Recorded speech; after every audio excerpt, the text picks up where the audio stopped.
시간은 창세기 네 번째 시간으로 믿음의 조상 아브라함과 그 아들 이삭에 대해 말씀드립니다. 하나님은 아브라함에게 한 가지 명령과 한 가지 약속을 하십니다. 이 약속은 명령에 믿음으로 순종할 때 주어지는 복에 대한 것입니다.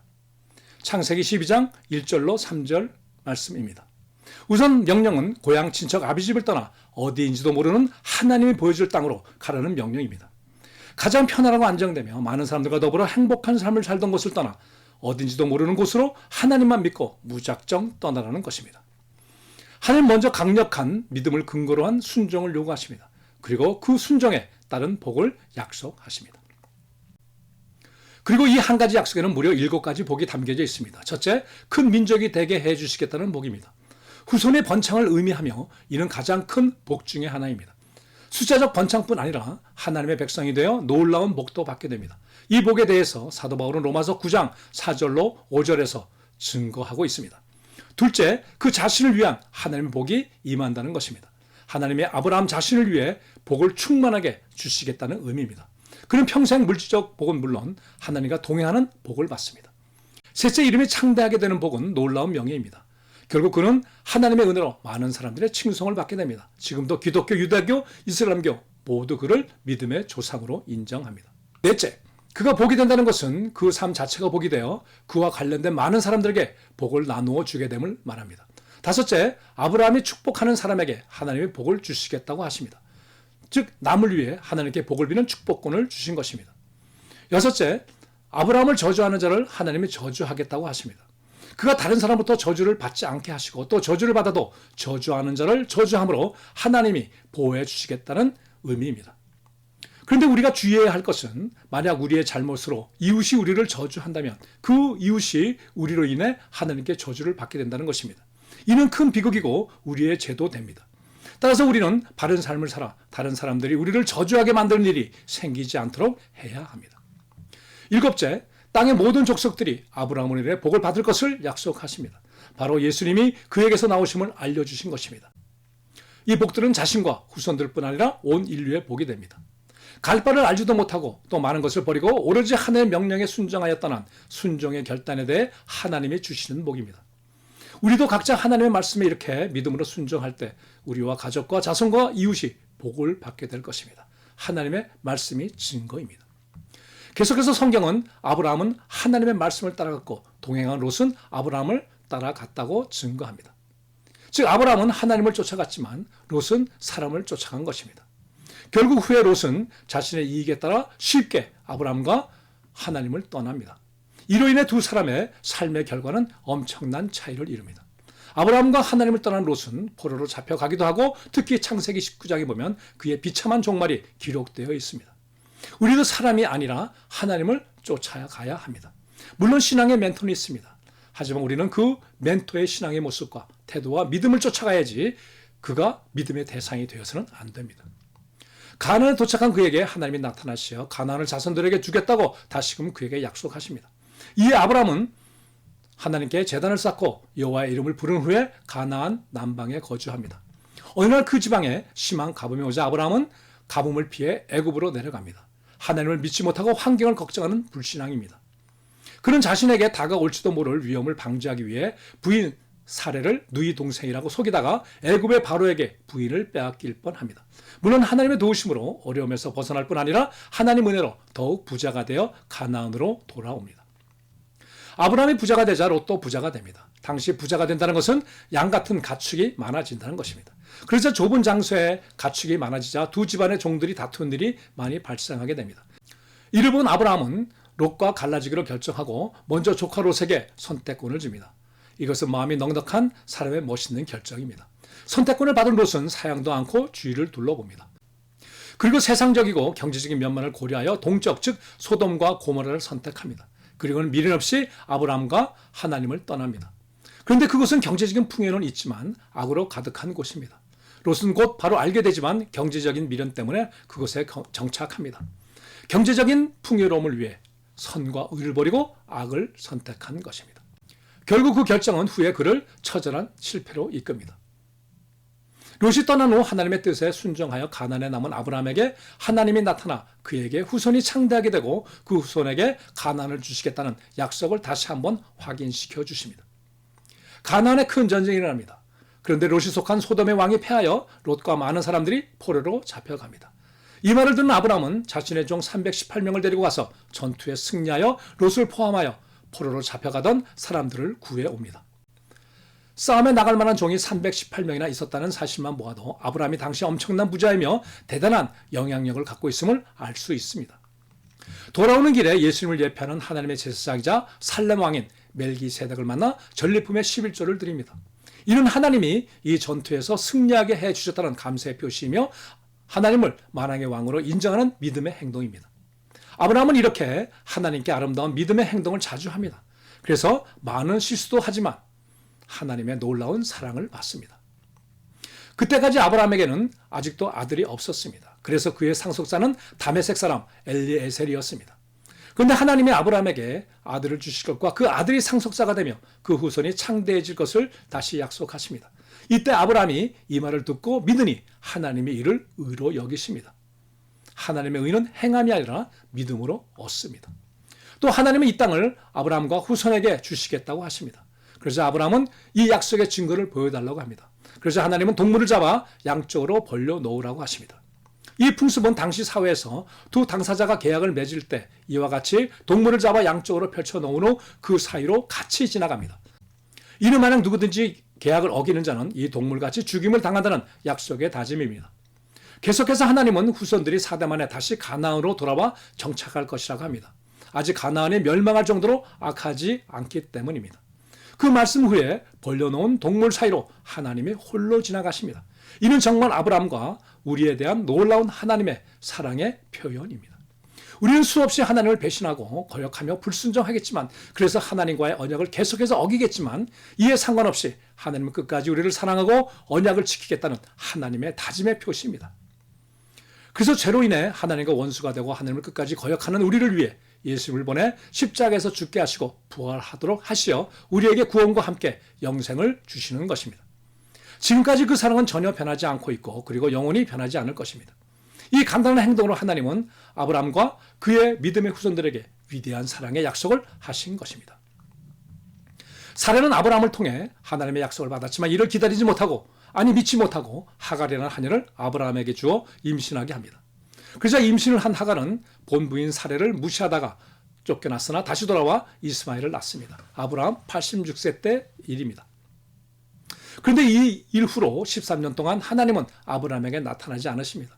하나님의 약속을 믿지 못하고 불순종의 아들을 낳은 아브라함에 대한 하나님의 징계의 의미입니다. 아브라함은 이 오랜 기간 동안 하나님 없이 삭막한 삶을 살았을 겁니다. 무시고 행한 불순종이 결국 하나님과 우리 사이를 갈라놓게 됩니다. 물론 하나님이 다시 사랑을 회복하시겠지만 우리는 그동안 하나님을 떠난 고통의 삶을 살게 됩니다. 아브라함을 용서하시고 아브라함에게 나타나신 하나님은 1년 후에 아들을 낳을 것을 약속하십니다. 그리고 아브라함을 아브라함, 즉 만국의 아버지라는 이름으로 바꾸라 하십니다. 결국 아브라함이라는 이름대로 모든 것이 이루어집니다. 또한 아브라함의 후손은 하나님의 백성이 되고 하나님은 그들의 하나님이 될 것을 약속합니다. 이는 정말 놀라운 은혜의 약속입니다. 또한 사례를 사라, 즉 열국의 어머니라는 이름으로 바꾸라고 하십니다. 하나님은 또한 모든 축복의 언약을 이스마엘이 아니라 사라에게서 난 아들과 할 것이라고 말씀하십니다. 그리고 영원한 언약의 증거로 할례를 요구하십니다. 아브라함의 명령에 따라 아브라함 집안의 모든 남자가 할례를 행합니다. 아브라함 99세, 이스마엘 13세 때 일입니다. 얼마 후 아브라함의 장막으로 세 사람이 찾아옵니다. 아브라함은 그들에게 식사를 대접합니다. 식사 후 한 사람이 1년 후 사라가 아들을 낳게 될 것이라고 합니다. 사라는 자신의 경수가 끊어졌기 때문에 웃습니다. 불신앙의 모습입니다.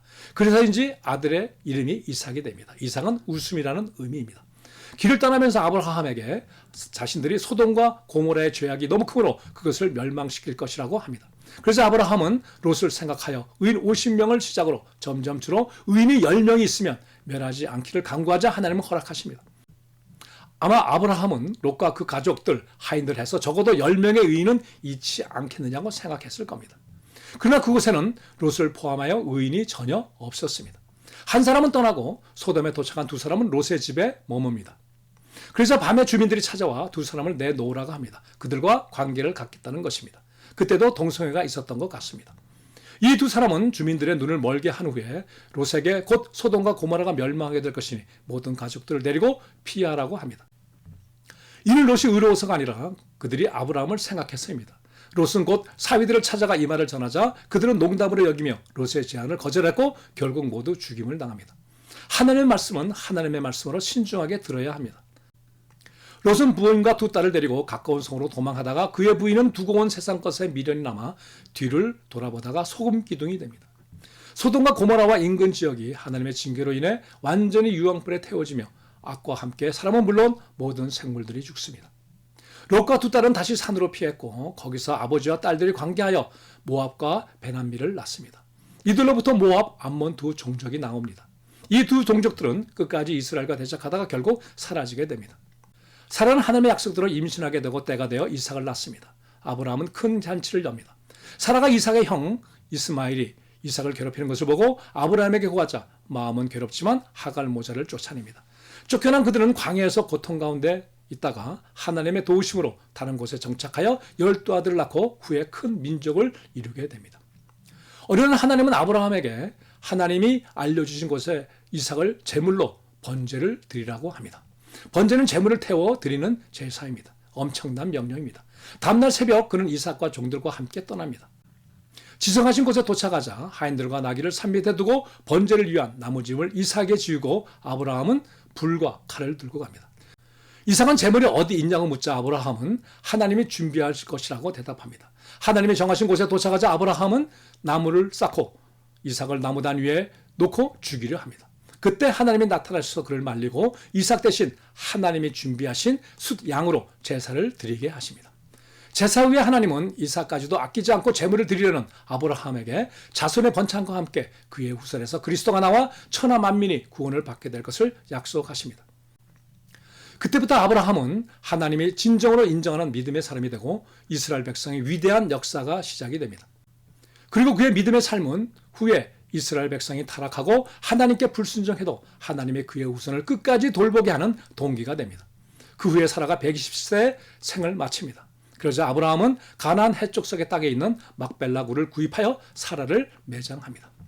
약 3년 후에 아브라함은 자신의 제사를 관리하는 늙은 조에게 자신의 친척들이 살고 있는 우르에 가서 이삭의 배표를 구해올 것을 명령합니다. 이 종이 아브라함의 상속사로 내정되었던 다메섹 사람 엘리에셀이라고 생각이 됩니다. 즉 그는 이삭으로 인해 상속자의 자리에서 물러났음에도 불구하고 끝까지 충성합니다. 이 종은 아브라함에게 맹세하고 우르로 갑니다. 한 우물가에 도착한 종은 그곳에서 하나님의 예비하신 처녀를 만나게 해달라고 기도합니다. 곧 종은 리브가를 만나게 되고 리브가의 지혜와 선한 행실을 보고 기도의 응답이라고 여기며 그녀의 아버지 부두엘의 집에 가 가족들의 결혼 허락을 받게 됩니다. 그리고 그는 조금 더 쉬거나 지체하지 않고 다음날 바로 리브가와 함께 가나안으로 그 먼 길을 다시 떠납니다. 책임 맡은 자로서 아주 훌륭한 태도입니다. 가나안에 도착한 리브가는 곧 이삭과 결혼을 합니다. 이삭의 나이 40세입니다. 이삭은 리브가를 통해 마음의 위로를 받습니다. 아브라함은 175세에 생을 마감하고 사라가 묻힌 막벨라 굴에 묻힙니다. 이삭은 나이 60세에 쌍둥이 에서와 야곱을 낳습니다. 하나는 미리 둘째인 야곱이 장자가 되어 대를 이을 것을 예언하십니다. 에서는 태어나면서부터 털이 많고 붉은 몸이었고 야곱은 에서의 발 뒤꿈치를 잡고 나옵니다. 자라서 에서는 사냥꾼이 되고 야곱은 조용한 사람으로 집에 머뭅니다. 이삭은 에서를, 리브가는 야곱을 사랑합니다. 이것도 가정의 비극의 한 원인이 됩니다. 사냥에서 빈손으로 돌아와 허기진 에서는 야곱이 만든 팥죽 한 그릇에 장자의 명분을 팝니다. 장자의 명분을 너무 쉽게 생각하는 것입니다. 이삭이 나이가 많아지자 에서에게 장자권을 넘기고 축복하기 위해 사냥을 해서 음식을 만들어 오라고 합니다. 이 말을 들은 리브가는 야곱의 손과 목과 매끈한 곳을 양털로 덮고 야곱에게 자신이 만든 음식을 들고 이삭의 방으로 들어가게 합니다. 야곱이 오히려 들켜 저주를 받을지도 모른다고 망설이자 리브가는 모든 저주는 자신에게 돌리고 들어가라고 합니다. 결국 야곱이 음식을 갖고 들어가 자신이 에서라고 속입니다. 이를 믿은 이삭은 그 음식을 먹고 야곱에게 장자의 축복을 해줍니다. 후에 사냥에서 돌아온 에서가 음식을 만들어 이삭에 들어가고 모든 것이 들통이 납니다. 하지만 일단 주어진 축복은 되돌릴 수 없습니다. 그러자 에서는 결국 기회를 보아 야곱을 죽이기로 마음을 먹습니다. 이것을 알게 된 리브가는 이삭의 허락을 받은 후 야곱을 자기 오빠인 라반에게로 도주시킵니다. 이때 라반은 하란에 거주하고 있었습니다.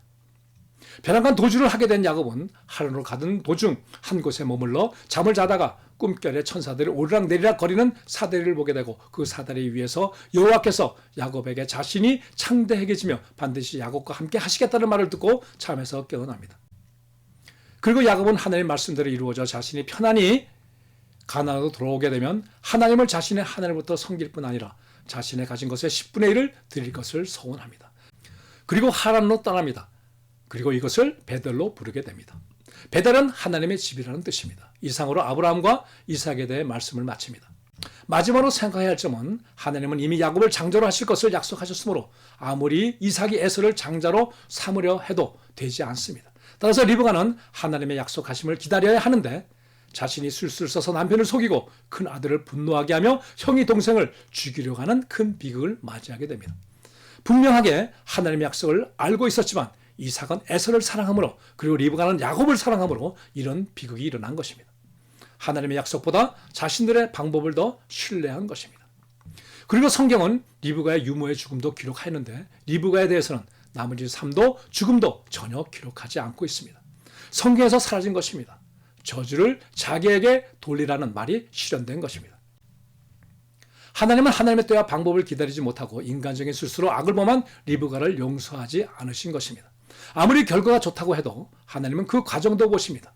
과정이 나쁘면 그 과정에 대한 징계를 내리십니다. 우리 신앙에서 정말 조심해야 할 부분입니다.